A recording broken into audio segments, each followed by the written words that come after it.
Hello there, and welcome to my little arty corner of the internet. It's Sunday, it's about 1:30 in the afternoon, and it's a beautifully bright and sunny day, and you think I'd be outside taking advantage of it, wouldn't you? Yeah, well, me and sunlight aren't always the best of friends. I have a skin condition called rosacea, and it's particularly awful at the moment. And it doesn't matter if I put factor 50, which is the highest sun cream I've got on, or not. Sunlight plays havoc with it and makes it even worse. So I've got to wait for it to calm down again before I can go out in the midday sun anyway. In fact, I avoid the midday sun at the best of times. But that's my story. We're here for art, really. But it's beautiful out. It's so sunny here in the valleys of South Wales, and it is a bit of a shame that I'm not venturing forth, but once we've gone well past, sort of like it's 1:30 now, so by the time I finish my video, it'll be a reasonable time for me to go out. So yeah, so it's video time. A couple of things before I start drawing is that I've done a little bit of work on the arches I was doing yesterday, and I've used alcohol markers because I've got paper that isn't in a sketchbook, so it's not going to bleed through. This is, it's Canson Imagine mixed media paper, and it does come through the other side a little bit, but I'm not too worried. And you might see all of these little holes here. That's because I realised these case-bound sketchbooks, the ones that have got the traditional book binding, are fab in one way, but in other ways they're such a pain. They're so awkward to work with, and if the paper's slightly rippled, it lifts up all the time from one side or the other, and it's awkward. So what I've got here is I've got a disc bound journal. This is an A5 one. I've had it in my stash for a while. I bought it a while back to actually put notes and art sketches and tangle patterns and things in, and there's plenty of space in here to do that. But you can see this is where the disc binding is, and these pages just come out and they just go back in. And the beauty of this is I can add any kind of paper in here that I like. I've even got black, which I don't use very often, but I will do. I could put marker paper in here, watercolour paper, anything I like.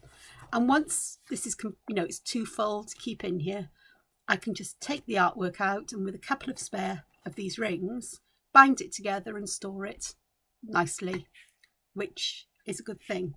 So yeah, I've used disc bound systems on and off for years, but I really realised yesterday that I really have to embrace them now for this. I could bind A4 paper. All I need are rings and some sturdyish covers, or just covers. Any kind of thicker, heavier weight paper would do, just to keep the insides clean, or the top and back sheets clean. So that's not so bad. So I've done some extra bits here. This is a border I put in yesterday after the video, and it is literally half of, not one of these. Yeah, but it's half of the basic kind of pattern. And that's the more usual kind you'd see in Romanesque architecture, to go back to that. Often with more repeats of that chevroning pattern. And it's just so lovely to see. You've got the beautiful curved arch. It's Romanesque architecture has got round arches. Gothic is the pointy ones. Tudor is completely different. It's sort of like rounded but with a pointy on top. Sort of. It's not quite. And later on we get the Victorians who manage to draw inspiration from all kinds of periods in architecture and create it with more modern materials like iron and so on, which is an interesting twist on it all. But yeah, so to go back to it, so a deeper row like this would allow for more of these chevrons, which is always a possibility. I haven't done any more patterns in my little book here. I haven't. Oops. So I drag paper out. But there's a fair few there. all with slight variations. And I think this one is one that's puzzling me. I'm not really sure what I make of it yet. It's an odd one to have there. But let's see if we can do a couple more on here. Oh, and this is just some colours paper I've prepared. Again, it's the Canson Imagine. And I've used distress inks, some stencils, and I've actually sprayed these with water, so I've got water staining as well, and the colours lifted off in places. You know, this one, there's hardly any of the stenciling left, but I've got these lovely water stained patterns, really distressed, really grungy, all a bit wrinkly. So I should put them under some heavy books again, and perhaps even get the ironing board out to iron the paper. I rarely iron clothes because most of my clothes don't require it, and it's not exactly that we're still going anywhere or needing to dress up or anything, because I'm not, so that's fine. So plenty of some here, different colours, and it just puts a background colour on the paper and adds, and these patterns adds that hint of a pattern or texture underneath. So I did those yesterday. I was going to say evening, but it wasn't. I actually decided to do them, was get some paper together for the disc bound journal. About 11 o'clock last night. I came up to bed and I thought, well, I'll just do that. Yeah, over an hour later, I went, oh. Well, it was before 11 o'clock, but it was about midnight when I realised, oh, I should really be asleep, and it took me ages to settle down then. Okie dokes. So let's have a look. I'm going to take this wider one here, like this, split it in half, and then I am going to split it into roughly, I suppose, squarish kind. Square as in, oh, it's not going to be square because I've been talking while I'm doing it again, but I'm going to split these into whatever shape they are. I'm going to split them into half, including that little titchy one on the end. That'll be fine. And I am going to take an 05 micron, and I'm going to start by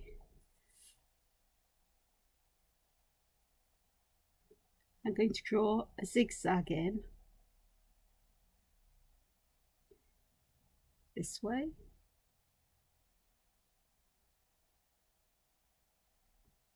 which is a lovely thing to do. I do enjoy a zigzag chevron shapes. This one is a bit uneven, but I'm not too bothered here.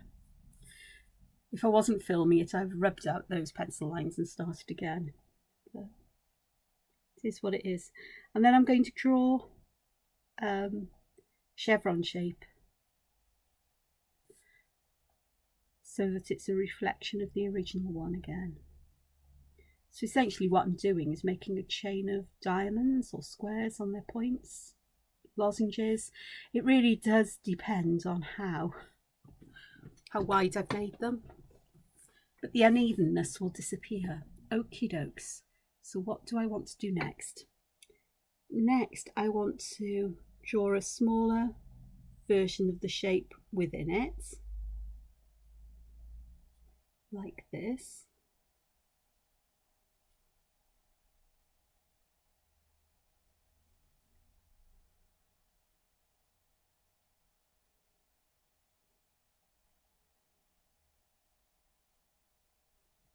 Yeah, I'm going quiet. I don't know how much chatter you'll get out of me today. So I've done that. So as these triangles at the top and the bottom, they could be taken to be half of these, and I think that's what I'm going to do. So I'm going to draw within them in the same way I did the other one. But I am not going to draw it so it's a triangular shape here. It's like I've cut this band in half, really.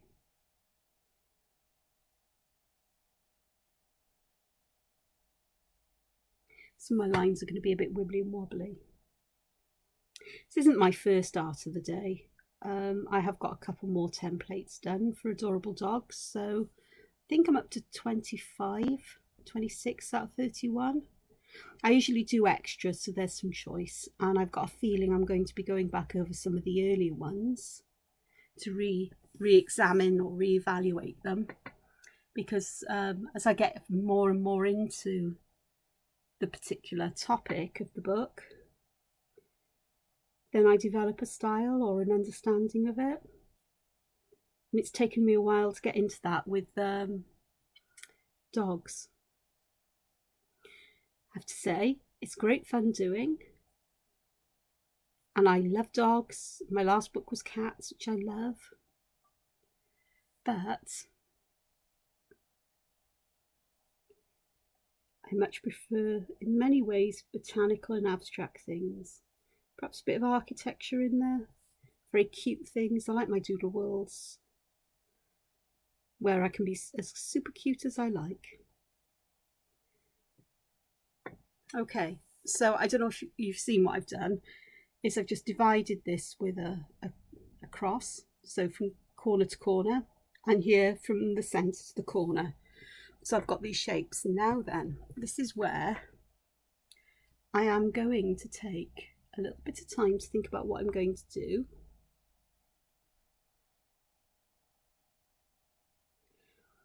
I am going to put these like petal shapes in.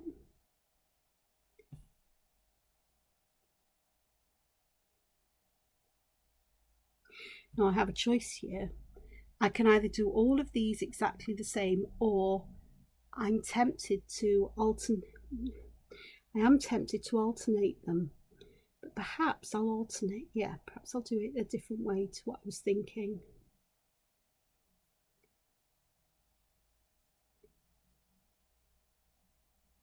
So I'm going to do this all the way along.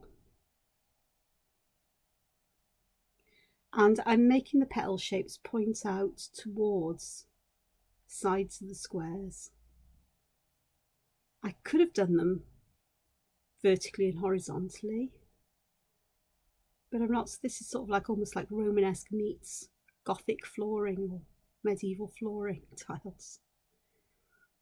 That's what it reminds. That's what these patterns remind me of.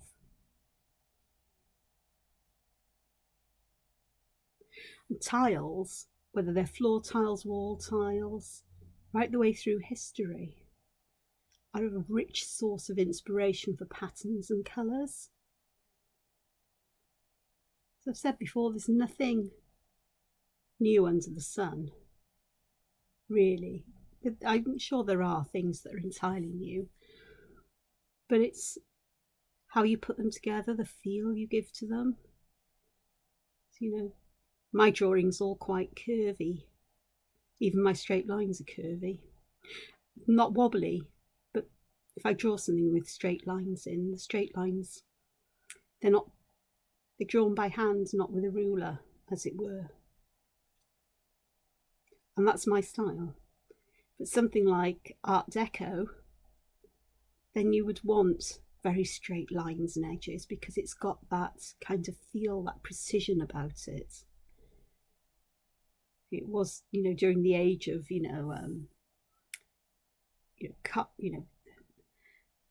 really cars and planes and other things developing, and the world becoming very modern, I suppose.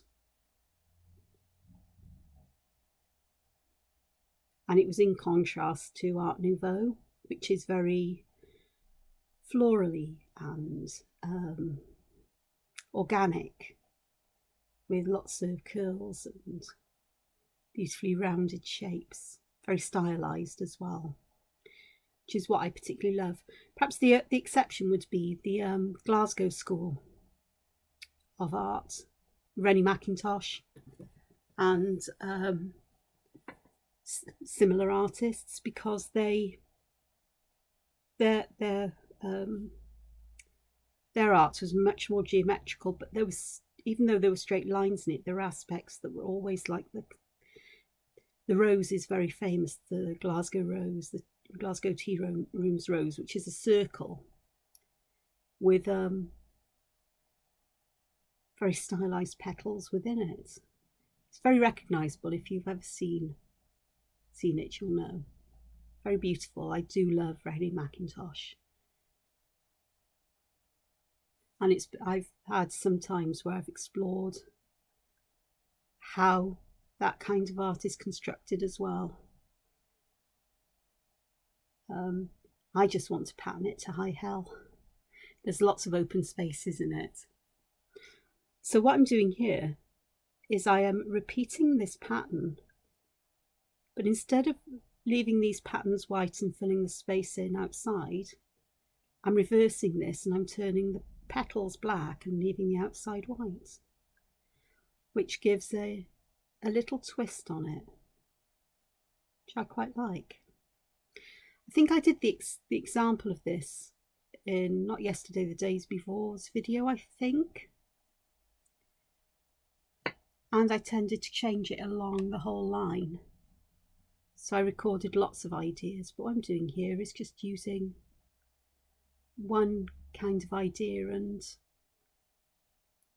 making sure that everything is the same right the way along. And I do like this. This one is making me smile. I said this yesterday though, because whatever I was doing yesterday really did make me smile. And that one has got a lot of black in it as well. A lot, you know. Well, actually, there's probably an equal balance of black and white, but there's these really dark areas. It's very, very graphic. And I like that. Okay, so let's have a look here. I'm going to have a look. I'm going to grab the centres of the ones below. I think they don't match up, so that's going to bug me. So I shall just erase those lines. And I want to put something here that won't matter too much whether because it will bug me if these lines, these either real or imagined lines, like these points the lines don't match up with these. It will feel very jarring to me. So what can I do here instead? I think I'm going to put quite an organic pattern in here, and I'm going to use poke leaf because it will fill this space quite nicely, but it can be as random as I want it to be in size and, you know, how they grow out, because it's an organic pattern. If this was sculpted, it will be done, you know, the precision with which the repetitions will be done would be fantastic. But I'm not that precise. I can get that way.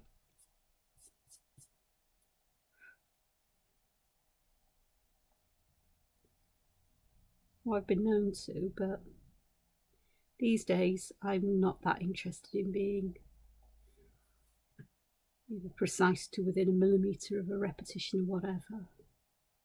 I'm much happier to just let the pattern be.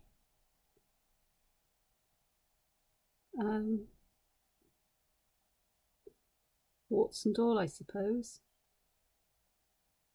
What I am doing though is I am having the stalks grow alternately from where this stalk was at the top here, so at the bottom I'm going to put it here, but I'm going to start it up against the actual berry. I'm going to try and fit as much of it in so it's as wide as this particular border is, and then do the same the other side. So this is zigzagging, but because it's not a definite, hasn't got that definite triangular structure in it, its imperfections and its more organic nature will, I think, form quite a nice border here that will have a break in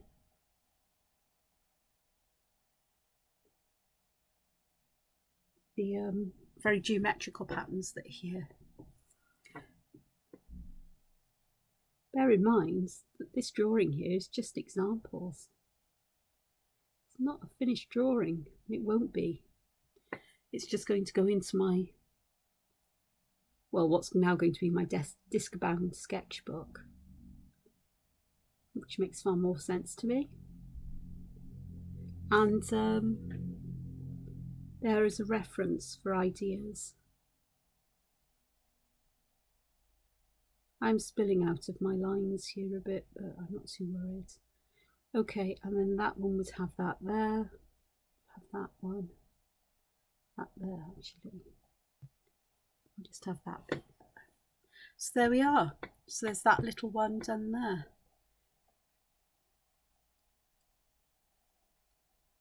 Okie dokes. Let's have a look. Next one along. Okay, how are we going to do this one? All right. I'll go over to a wider one. Okay. So the central line, and I'm going to need 2 above and 2 below. So I'm going to split this area up into 5 sections, rows or columns, I don't know, columns, rows, I suppose, because they're longer and thinner. And then it's going to be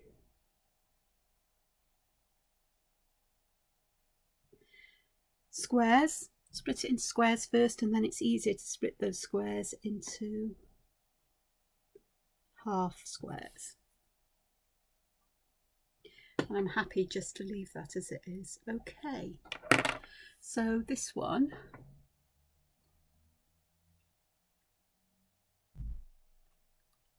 which one was it I was going to do? This one. Okie dokes. So again, I'm going to, yeah, that's how it's going to work. So it's the same thing.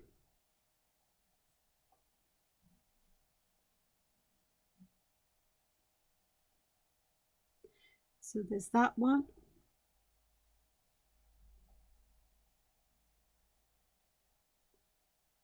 And this one in, which is fab. Then I am going to do this. I'm going to do the middle one. So I'm starting from the center of these 5 lines, the third one from top or bottom, the middle one, and going out to just the next pencil line. So I've got that so far. Okay, now then, the next thing I want to do is to swap my pen, because I am going to give this one a bit of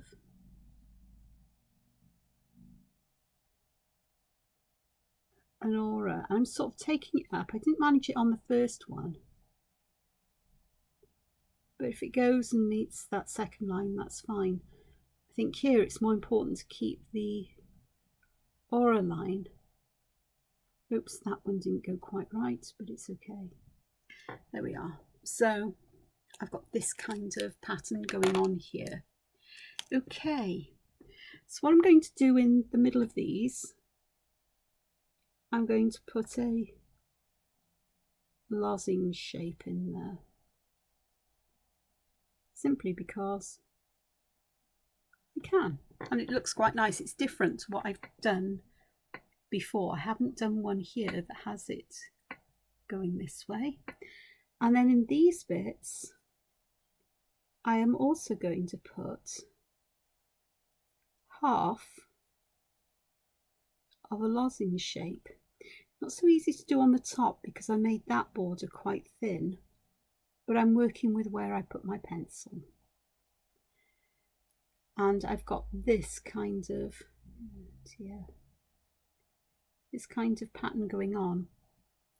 And I think I'm going to want to use my finer pen, because I do want to put an aura in these in a finer line.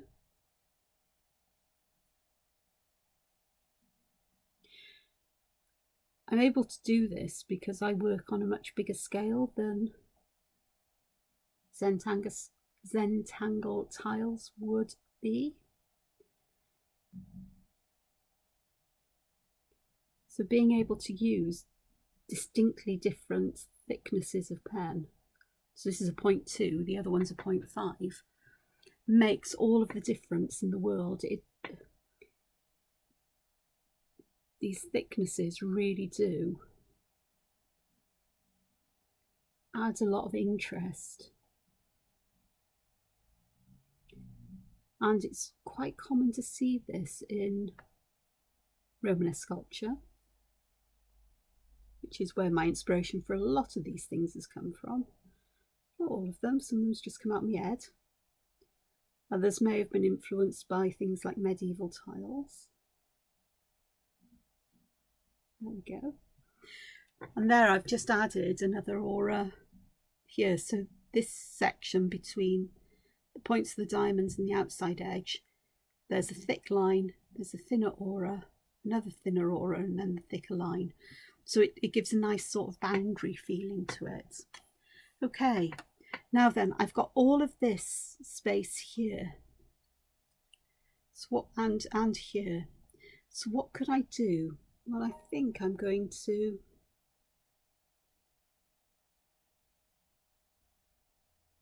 do some lines that seem to shine out from that point, that centre there. And I am trying, though I'm not going to get too stressed out if it doesn't work out, to put 3 lines on each side, because that gives a consistency of pattern. If the shape's too small for me to do that, again, I'm using the finer pen because that'll give me the best. So I only got 2 there because I didn't squash them in because I was talking. That's only going to have 2 in, as is this one. It's more about the density of line than the number of lines. So it's not so important to get 3 in every one. I mean, with these, if I try to get 3 in, I might as well just colour it in black. So that gives some darkness there. And I'm going to do the same with these. And again, I'll try to get 3 in for consistency, but if I can only manage 2, like there and like here, then that's fine, because it's the density of line more than the number that matters. So it's the space between them. If that's kept consistent, then it doesn't matter how many you've got.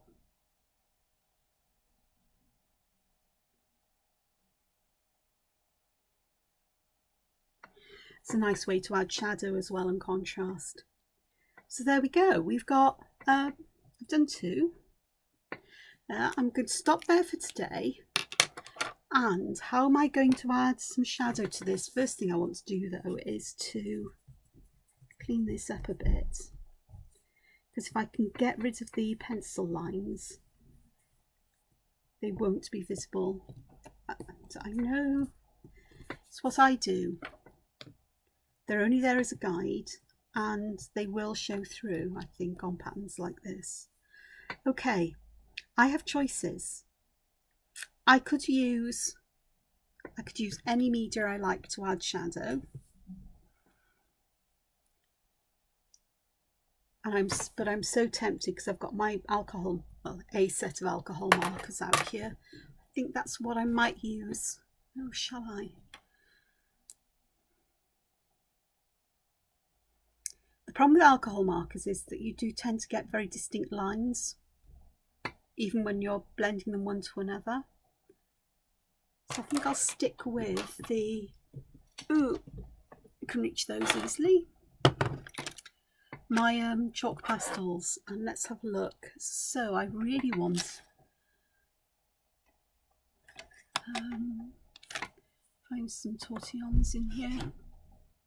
So in here is where I store them. You would store them in longer bits together. Okay, so this one I really want a darkish colour.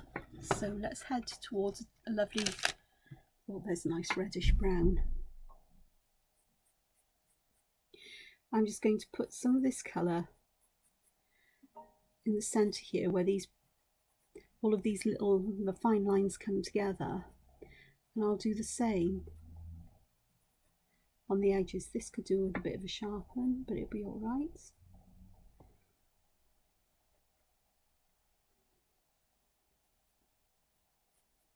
Not too much, because a little bit goes a long way, even on this paper that's very grabby.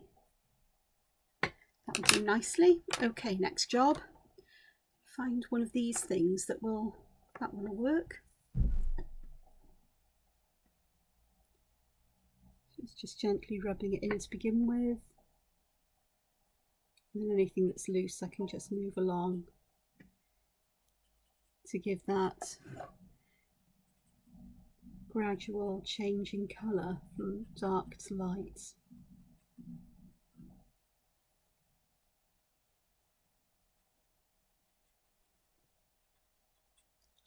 Lovely. And here too.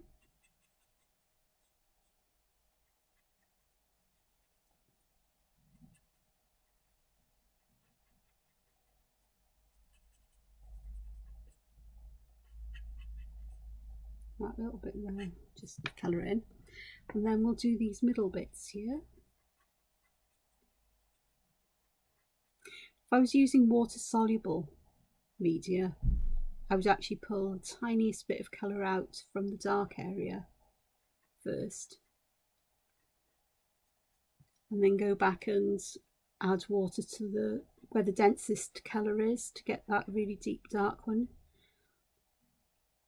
I've just done what I said I'd do with water soluble media, but with chalk pastels like this, I prefer to work on the densest area of colour and get that sort of embedded into the paper. And then what's left over, or what's on the tortillon, just use that to add colour to the rest. No, I haven't got anything there, but that's fine. And that automatically adds some shadow and interest. If anything, I could have even gone darker in those central bits. Okay, over here somewhere, I've got my tacky cloth. So I'm just going to use a bit of tacky cloth just to pick up any loose powder, so it doesn't get spread everywhere else. Okay, now I've got these zigzags, and I think what I'm going to do here is I'm going to decide where I want the darker and lighter bits. Okay, so I'll take this, and what I'm going to do is, so not that one, but from the bottom, not the top, but where it points down, and there, and here as well. And I am going to put the shadow to the right, my right as I'm working. Only one there. So I'm going to try to keep a nice straight point there. I may just put a tiny bit on the other side.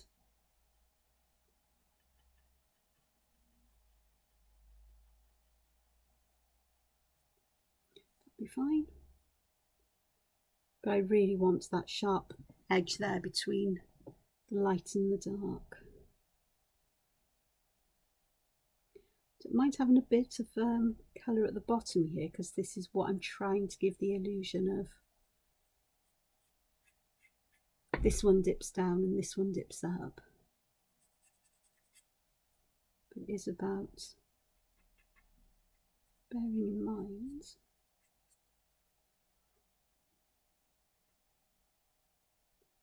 that one goes that way.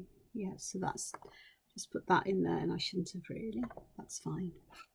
Okay, and here again, just going to put a little bit there.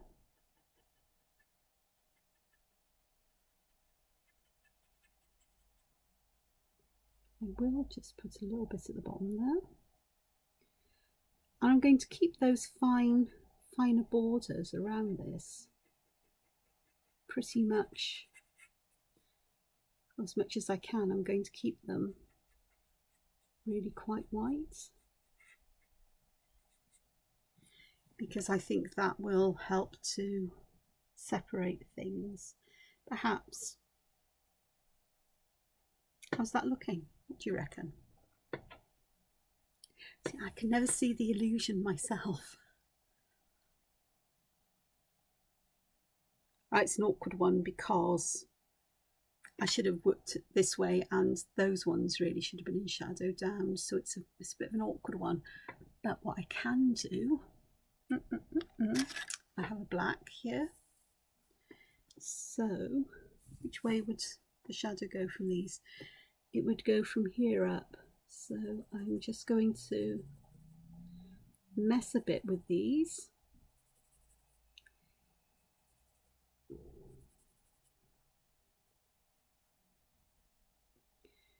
Okay, so it's that's fine, and I have got a black one here somewhere. I'm sure that one is the black one I've been using. So let's have a look.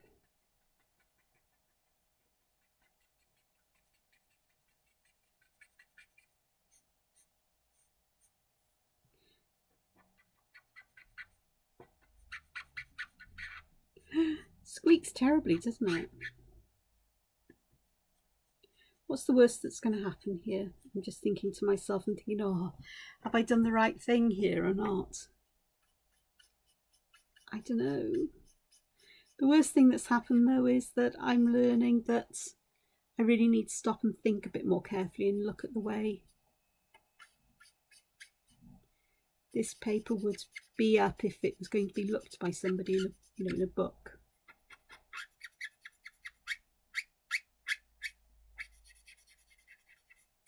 I need to consider that first before I do anything about adding shadow anywhere.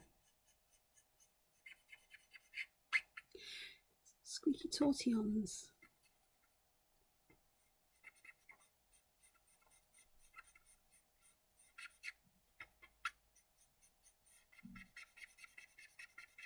There we are. Okay. Just need to get the bottom of these really embedded in well, because there is, I can see there's loose stuff there still. A little bit of my tacky cloth. Does that work better? Yes, that makes more sense now. You may or may not agree, but it really does make sense. Well, just my head anyway. Okie dokes, white charcoal, because I do need to do that on the tips here where it's going to be the lightest.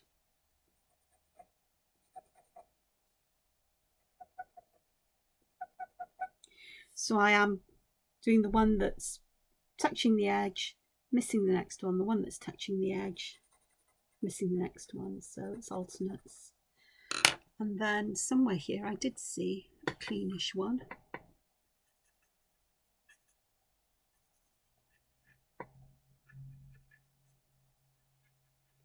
Just add that little bit of white just to really brighten that point out. Okay, let's just go over that with the tacky. I don't know if that's made any difference, whether you can see it. Take my glasses off. Possibly, it's very subtle, but there is a difference there. Okie dokes, so that one's worked. Okay, so what about this one? This one, the year. It's a very Welshy thing. We say be here, come be here, go by there. Put it by now, meaning put it away. I think for this one I'm going to do a very simple shading, and I am going to go over the black because the spaces in between are just stupidly small. And yes, I am aware I could have gone and got one of my matte graphite pencils, but I just want to see what happens as well. I've realised as I do that. Okay, where is that one? I love this rusty, reddy, browny colour. Actually, even though I've put it over the black, it does make a slight difference, but not enough to be too worried about. I'm more worried that it's picking some of the pigment up. This is an issue I have with this paper, is that it grabs onto stuff, but it also doesn't grab onto things like pigments and things. I was using coloured pencils on it one day last week, and the pencils, as I was putting layers on, the underneath layers were peeling off the paper, which isn't good. It's so smooth, it hasn't really got a tooth. And that means I'm not that fussed or enamoured of it. So that's given it some shadow, just some. Okay, have I got a lighter? I either have got a lighter colour. It's finding it though. That's the one I'd like. So I'm just going to put some of this one down here, and yeah, I'm going to put it right over the top of the black lines because there is no point in me doing anything other than that. That one's not the one I just used, that's the one I just used. And they will blend together. So this ochre-y, yellow ochre colour here will blend with that brown, the reddy brown I've just used. Again, it's picking up some of the pigment from the pens. That's the only disadvantage of these, is the abrasiveness. But that's worked quite nicely. I might just try and mute this line a little bit more again. That feels okay. So yeah, so I've got some shine there, haven't I? Some shine going on. I haven't done anything with this one. I really don't know what to do. This one I did add some shadow yesterday, and you can see that with the thin rows in between each arch, I have added shadow to them. These ones not yet, because I drew those this morning ready for this, or earlier today. Yeah, it was this morning ready for this. Okie dokes, we have the pokies. Pokey leaves, in other words, to do. And for these, I'm going to add some darker brown at the bottom of all of them, as if they're all in shadow. And I'm going to add some of the lighter colour at the top. And I'm going to try to blend but leave a lighter space. It's no great shakes if I don't leave any white space, because we have gel pens, don't we? I do.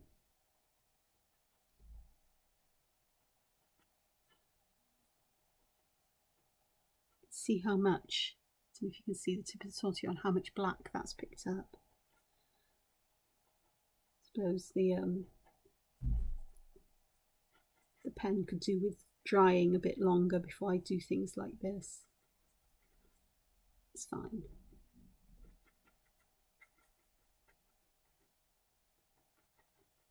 If I'd used a different paper, I'd have used graphite pencils, or even with Carbothellos that I'm using, Stabilo Carbothellos. They are water soluble, not entirely, but they're water soluble pigments in there, coloured pigments that you can move around, which is lovely. Well, I think it is. So I've got those there, and I think for the stems, oh geez, they're so tiny. But I'm going to just try and get some of the darker colour on the stems, because I can.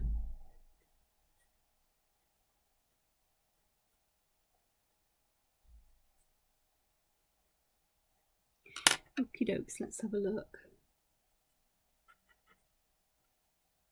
How are we doing?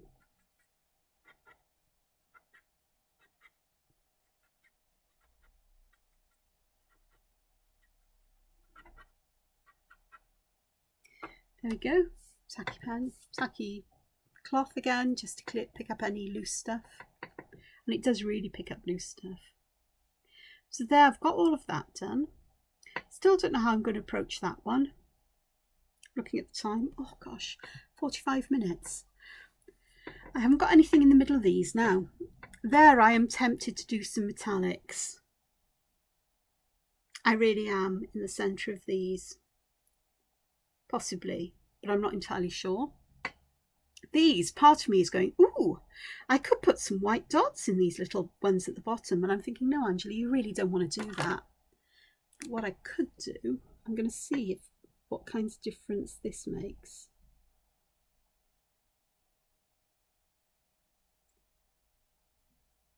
I think that helps to bring these lines back.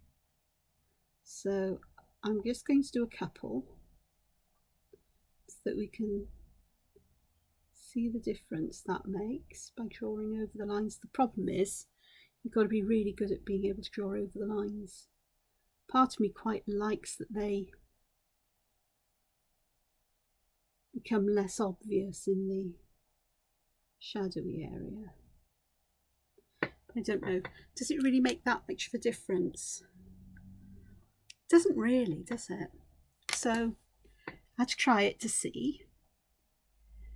The poke leaves though, got my white here. There we go, white gel pen. Always get it going in a corner. I am going to put 3 dots towards the top of each one as little highlights there. Doesn't matter if they are in exactly the same place or not, it's just that it's a nice touch there. And I think what I will do is, some of these have become a bit on the mucky side, so I am going to just go over these just to bring them back to complete white, because they would be white. It'd be a lot cleaner if I'd used water soluble media, that's all I can say. But you know, these were easy in hand, and I quite like using chalk pastels. There's something nice about the way they blend out. The thing is, you've got to get used to the limitations of the paper, the media that you're working upon. So I've got this one, and I tell you what I'm going to do as well. I'm going to put a row of dots down the sharpest point of these, or the uppermost point, just to help to bring that out perhaps. So that's that done for today, I think.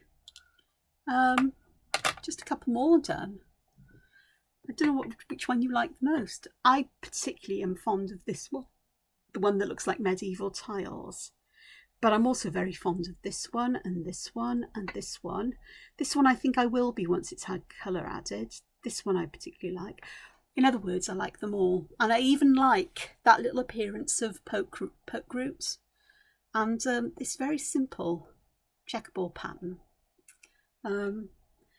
Nowadays, Romanesque churches are mainly bare stone and whitewashed walls. But there are some where evidence of the medieval painting is. And these sculpted bits, the walls, would all be painted with quite bright colours. The walls with images that were there to teach people about the scriptures, you know, lessons from the Bible. In days when very few people could read or write. Even those who created the beautiful manuscripts from the period, the illuminated manuscripts, many of the scribes couldn't read. They were literally drawing what they could see, copying the original, that they, you know, the one they were copying from. So they didn't have, you know, the words anyway. So they didn't have a clue what the words meant other than what they'd learned. They couldn't read the words, but they could copy them as shapes. And I remember this, I had a pupil in school who was like that, the most beautiful handwriting, but until he was 16, 15, 16, he couldn't read a word, or could only read a few words of it. And then suddenly all the lessons in reading clicked in place with him, and it was fantastic to see how he just went off. So they were literally copying words down. But so these paintings on the walls would be there for teaching purposes, as aids to remind the congregation of this. And all of these beautiful patterns here, although today many of them are just in plain stone, one's been discovered underneath whitewash from the Reformation and so on. That's where the wall paintings have been discovered. But also in some of these columns, you can see remains of the colours that we used to pick out these patterns. They would have been brightly coloured as well. And the churches would have been a place of almost like magic and awe and wonder, which I suppose is what you want when you're talking about religion and a belief in God and things like that. And whenever I go to these old churches, I feel that sense of awe and wonder. Not that I'm religious, but it's just how beautiful places they are, and just trying to imagine what they would have looked like with all their colour and glory in there. It would have been quite amazing to the population, so different. Anyway, getting history lessons here now, art history.